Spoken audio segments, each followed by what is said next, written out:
Good evening everybody. ನಾನು ಗುರು ರಾಘವೇಂದ್ರ ಪ್ರಾಪರ್ಟೀಸಿಂದ ನಂಜನಗೂಡು ಶಶಿ ಮಾತಾಡ್ತಿರೋದು. ಇದು ವಿಲೇಜ್ ಸ್ಟಾಪ್.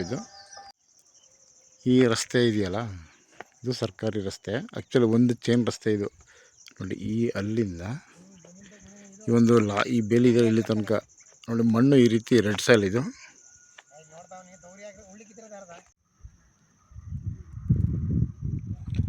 ಸೊ ಈ ಭಾಗದಲ್ಲಿ ಇದೇ ಥರ ಸಾಯಿಲ್ ಇರೋವಂಥದ್ದು. ಈ ಒಂದು ತಾರ್ ರಸ್ತೆಗೆ ಅಟ್ಯಾಚ್ ಆಗಿ ಈ 1 ಎಕರೆ ಒಂದು ಜನರಲ್ ಪ್ರಾಪರ್ಟಿ ಮಾರಾಟಕ್ಕಿದೆ. ಇಲ್ಲಿ ವಿಶೇಷ ಏನಂತಂದರೆ ನೋಡಿ, ಈ ಮಧ್ಯೆ ಒಂದು ಕಟ್ಟೆ ಏನಿದೆಯಲ್ಲ, ಈ ಕಡೆಗೆ 1 ಎಕರೆ, ಈ ಕಡೆಗೆ 2 ಎಕರೆ 22 ಕುಂಟೆ. ಸೊ ಇಬ್ಬರು ಓನರ್ ಇದ್ದಾರೆ. ಇದರಲ್ಲಿ ಈ ಕಡೆ 20 ಕುಂಟೆ ಕೊಡ್ತಾರೆ, ಈ ಕಡೆಯೂ ಕೂಡ 20 ಕುಂಟೆ ಕೊಡ್ತಾರೆ. ಸೊ ಟೋಟಲಿ 1 ಎಕರೆ ಆಗುತ್ತೆ. 2 RTC ಇದೆ, 2 ಫ್ಯಾಮಿಲಿ ಬರ್ತಾರೆ. ಸೊ ನಿಮಗೆ 20 ಕುಂಟೆ ಸಪ್ರೇಟ್ ಸ್ಕೆಚ್ ಆಗಬೇಕಾಗುತ್ತೆ. ಸೊ ಇದು ಒಂದು 3 ತಿಂಗಳು ಸಮಯ ಬೇಕಾಗುತ್ತೆ.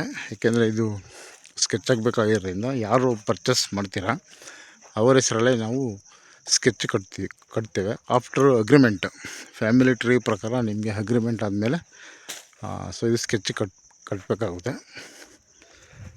ಈ ಒಂದು ಪ್ರಾಪರ್ಟಿ ನಿಯರ್ ಬೈ ವಿಲೇಜ್ ಇದೆ. ಊಟಿ ರೋಡಿಂದ ಒಂದು 8 ಕಿಲೋಮೀಟ್ರ್ ಆಗುತ್ತೆ ಈ ಒಂದು ಸ್ಪಾಟಿಗೆ. ಸಾಯಿಲ್ ಅಂತೂ ತುಂಬ ಚೆನ್ನಾಗಿದೆ, ರೆಡ್ ಸಾಯಿಲ್ ಇದು. ಇದು ಈಸ್ಟ್ ಫೇಸಿಂಗ್ ಬರುತ್ತೆ.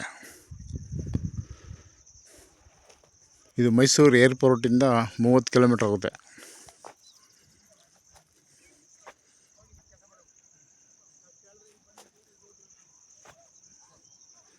ಒಂದೇ ಕಡೆ ಮಾತ್ರ ಕೊಡುವಂಥದ್ದು. ಈ ಕಡೆ 20 ಕುಂಟೆ, ಈ ಕಡೆ 20 ಕುಂಟೆ ಸಪ್ರೇಟ್ ಸ್ಕೆಚ್ ಆಗುತ್ತೆ.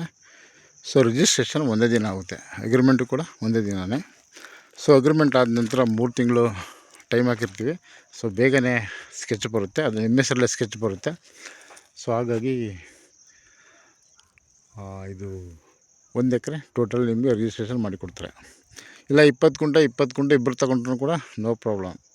ಇದೊಬ್ಬರು ಸ್ಕೆಚ್ ಆಗುತ್ತೆ, ಇದೊಬ್ಬರು ಸ್ಕೆಚ್ ಆಗುತ್ತೆ. ಸೊ ಈ ಥರ ಒಂದು 2 ಟೈಪ್ಸ್ ಸ್ಟೆಪ್ಸ್ ಇದೆ ಈ ಒಂದು ಲ್ಯಾಂಡಲ್ಲಿ. 1,30,000 1 ಎಕರೆಗೆ ಇವರು ಕೇಳ್ತಾಯಿದ್ದಾರೆ. ಸಾರಿ, 1 ಕುಂಟೆಗೆ 1,30,000 1 ಕುಂಟೆಗೆ ಕೇಳ್ತಾಯಿದ್ದಾರೆ.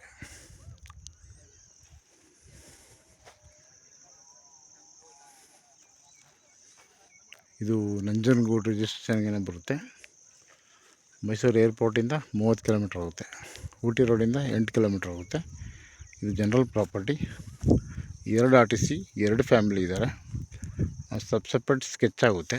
ಇಲ್ಲ ಒಬ್ಬರೇ ತೊಗೊಂಡ್ರೂ ಕೂಡ 2 ಒಟ್ಟಿಗೆ ಸ್ಕೆಚ್ ಕಟ್ತೇವೆ. ಸೊ 3 ತಿಂಗಳು ಕಾಲಾವಕಾಶ ಇರುತ್ತೆ ಆಫ್ಟರ್ ಅಗ್ರಿಮೆಂಟ್.